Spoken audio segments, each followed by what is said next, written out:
Hello, my wonderful friends. Megas with you on a beautiful day in Asha. So excited. We're going to read part 2 of chapter 1 from Gold, Frankincense, Myrrh, and the Spiritual Gifts of the Magi. And my friends, I went online and I saw we've sold a lot of books. Thank you guys. That means the world to me, and I know you're going to love it. And do me a big favor. Make sure you go back and leave a review because people always read the reviews before they buy a book, and I would appreciate it so much. So let's go ahead and start on part 2. And it says, another proof that a contrary principle exists is that good and evil are observable in the world, and more particularly insofar as both good and bad conduct are definable as such, as darkness and light, right knowledge and wrong knowledge, fragrance and stench, life and death, sickness and health, justice and injustice, slavery and freedom, and all other contrary activities which indisputably exist and are visible in every country and land at all times. For no country or land exists or has existed in which the name of good and evil and what the name signifies has not existed or does not exist, nor can any time or place be mentioned in which good and evil change their nature essentially. There are also other contraries whose antagonism is not one of essence but one of function. So this is important to understand. It's the difference from yin and yang, the difference from hot water and cold water. Here it is talking about good and evil, life and death, where one is the other can exist. It's not just the same thing in different degrees. You know, we've taught this before in Asha. For instance, you can take on a continuum, picture a line, at one end's hot, at the other's cold. And as you move down the continuum, it's just different degrees of the same thing. And you can't tell where it goes from exactly hot or cold, And so it's not talking about that. It's talking about how when health comes, there's no sickness to be found. When you walk in a light and turn on the light representing God, good, the darkness is gone. When truth comes, the lie disappears. The lie can't stand once you know the truth. It can no longer deceive you. So I wanted to make sure you see the difference from what we know as like yin and yang, or just looking around in nature, to a spiritual good and evil, white and black, light and dark. Very important to understand that.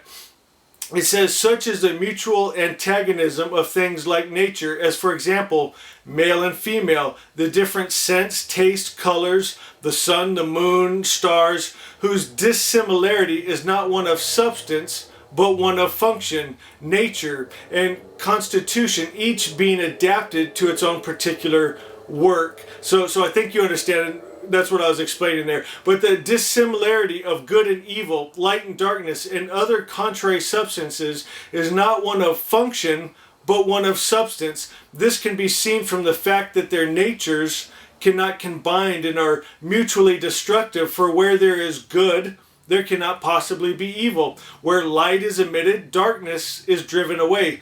Similarly, with other contraries, the fact that they cannot combine and are mutually destructive is caused by their dissimilarities in substance. This substantial dissimilarity and mutual destructiveness is observable in phenomena in the material world. The material world is the effect of the spiritual, and the spiritual is its cause, for the effect is understood through the cause. That the former gives testimony of the later is obvious to any expert in these matters. That the material is an effect and the spiritual the cause can be proved by the fact that every visible and tangible thing emerges from an unmanifested to a manifested state. And that's so beautiful, my friends. It's what it's saying is everything starts spiritual. Everything's energy, and it's our energy, our spirit, that we put in to form and matter. This is perfectly clear. Thus, man and all other visible and tangible creatures are known to proceed from the spiritual world, which is invisible and intangible. So, to the mass, shape, length, and breadth of a man are those of his parents. The body of a man and other creatures in the manifestation, which derives from the unmanifested and invisible thing, which is in the seed of their fathers, and the seed itself, which was in the father's loins, becomes manifested, visible, and tangible. So we must know with the necessary knowledge that this visible and tangible material world was created from an invisible and intangible spiritual world and has its origins there. Similarly, there can be no doubt that the visible and tangible material world indicates the existence of an invisible and intangible world, which is spiritual. And this is the start of the Magi magic. When we realize there's a spiritual world, and when we vibrate those energies, that's what we're going to create. We're just like our daddy. We create just like he does. We hold the vibration and we create it. We're holding energy into form, my friends.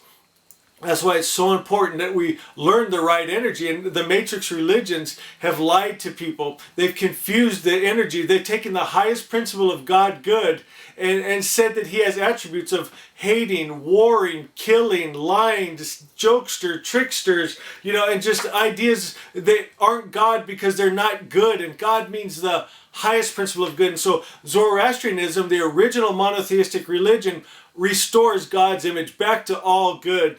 And then, my friends, we have a model, and we model ourselves after that vibration. We take that life, that God into us, and now we're vibrating that, we're one with that, and we start creating magic and miracles in a whole new world. It says, since we have seen that in the material world contrary substances exist and that they are sometimes mutually cooperative and sometimes mutually destructive, so it must also be in the spiritual world, which is the cause of the material. And the material things are its effects, that this is not open to doubt and follows from the very nature of contrary substances. The reason they even had to say this is because, think of the Jewish religion. They said that everything comes from God, good and evil, that God can send good and evil. If a disease came on someone, instead of thinking it was an attack of the evil spirit, they would think, well, God must be punishing them. If there's a big earthquake, God's mad at them. So if it's good or bad, they thought it came from God. And so what they're showing here with the Magi teaching is that if it's good manifested in your world, it comes from God. If there's evil manifested in your world, it comes from the evil spirit. And this is revolutionary even to this day, because the world religions teach that good and evil come from God. This is what the world needs, my friend. The truth, the real above all real, the highest truth of who God is, who we are, and what we're capable of doing. We can change this world so quick. It says, I have shown above that the reason and occasion for the wise activity of the Creator, which is exemplified in the creative act, is the existence of an adversary. For it is a known fact that activity proceeds from an agent in two ways. It is either voluntary or natural. The voluntary is of three kinds. Two kinds are attributable to knowing and wise agents, that is either actions aimed at appropriating what is advantageous and good, or actions aimed at repelling and warding off what is disadvantageous and harmful, and which comes from an external source.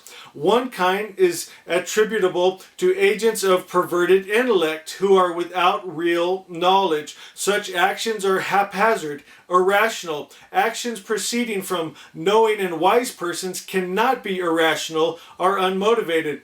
Since the wise, omniscient, and omnipotent Creator is self-sufficing, his perfection consists in his having no need for any advantage or increase, which he might desire from the outside. So we must conclude that the reason and the occasion for his actions must be of one kind, namely to repel and ward off whatever damage might accrue to him from an external adversary who could harm him. So what it's saying is, God, He's light, and that keeps the adversary, the evil spirit, away, because that's darkness. He vibrates unconditional love, and that holds the enemy away, which is hate. And we mimic that, my friends, and that's how we're going to live in peace. It says, and this is the whole reason and occasion for the act of creation. This too must be considered. The wise Creator desires only what is good. His will is wholly good, and his creative activity is in accordance with his will. And the will of the wise one who wills only what is good can only achieve its full fruition by removing evil. For so long as evil is not removed, he whose will is good has not perfectly fulfilled what he wills. Now the goodness of the wise Creator can be inferred from the act of creation, and from the fact that he cherishes and protects his creatures, that he ordains and teaches a way and a method by which evil can be repelled and sin averted, and that he repels and wards off the adversary who attacks the body. My friends, this is so beautiful. Good Spirit has it set up so we can live Asha, the perfect Creator's perfect idea. And my friends, that's why our message is so important, because we're restoring God's image so that people can accept the right God, the right idea, the right vibration into them. And what we vibrate, we create, and we're going to model ourselves after the true idea of who God is, all good. And we're going to change this world back to Asha. Love you guys, so proud of you. See you next time.